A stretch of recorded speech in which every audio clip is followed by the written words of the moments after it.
Achiever official. तो ये question जो है ये आपका एग्ज़ाम में आया हुआ है, आपके RRB NTPC का एग्ज़ाम में 2022 के, और ये सेम टाइप का क्वेश्चन आपको आने वाले एग्ज़ाम में देखने को मिल सकता है।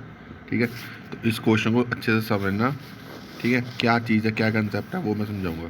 ठीक है, बोल रहा है एक सम है, वो इतना बन रहा है 56180 बन रहा है कितने में, 3 साल में। 56180 बना है 3 साल में।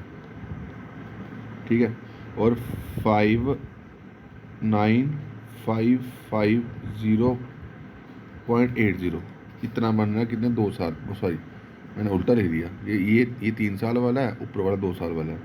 ठीक है, दोबारा लिखना पड़ेगा यार। चलो, 59550.80 ये 3 साल का, और 56180 ये 2 साल का। ठीक है, आपने कहना माइनस कर देना है। आप इसको माइनस करोगे, आपकी वैल्यू क्या बनेगी, 1 साल की वैल्यू क्या बनेगी आपकी, वैल्यू 1 साल की वैल्यू बनेगी आपकी, माइनस करके 3370.8, ये 1 साल का बना।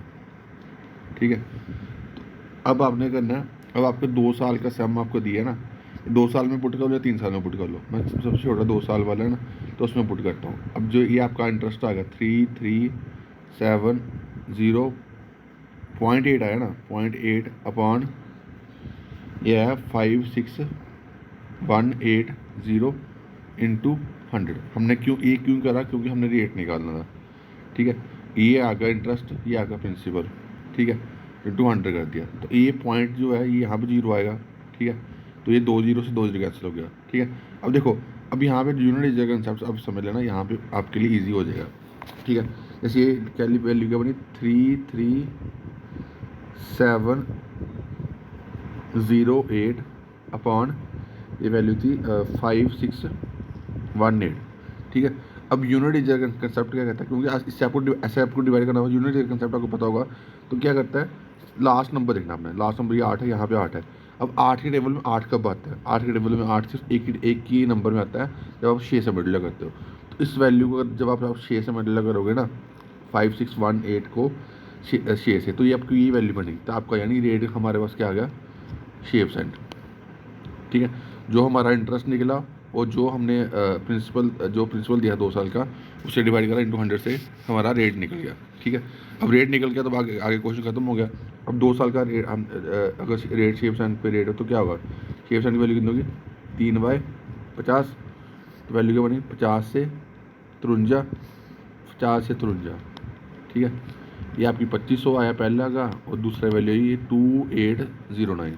ठीक है, अब 2809 क्वेश्चन में जो वैल्यू दी, ये हमारी वैल्यू बनी है। क्वेश्चन में हमारी वैल्यू क्या दी है, ये वैल्यू दी है आपकी 56180। ठीक है, अब यहाँ पे अगर आप देखो तो यहाँ पे भी यूनिट कंसेप्ट लग जाता है। ठीक है, यहाँ पे अगर आप देखोगे तो यहाँ पे 9 है और यहाँ पे 8 है। ठीक है, 0 रहने दो, 0 को किसी वैल्यू में मतलब करो 0 बनता है। 9 के टेबल में 8 कब आता है, 2 से, तो यानी पूरी वैल्यू जो है वो 2 से कट जाएगी, तो 0 लगा दो साथ में, यानी एक की वैल्यू आपके पास क्या आ गई। अगर एक की वैल्यू 20 है तो 2500 की वैल्यू होगी, 25 इंटू 2 50, 50,000 आंसर आएगा इसका आंसर। ठीक है, तो इस क्वेश्चन को जो है वो आप आराम से समझना कैसे कैसे करा है। ठीक है, इस क्वेश्चन की प्रैक्टिस करना ज़्यादा। ठीक है, जितना प्रैक्टिस करोगे आपको ये क्वेश्चन उतना समझ आएगा। ठीक है, क्या करा, कैसे कैसे करा। ठीक है, वो आपको पूरा समझ आ जाएगा।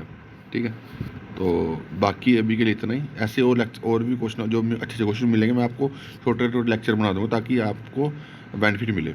ठीक है, बाकी डिटेल लेक्चर तो बना ही रहा हूँ।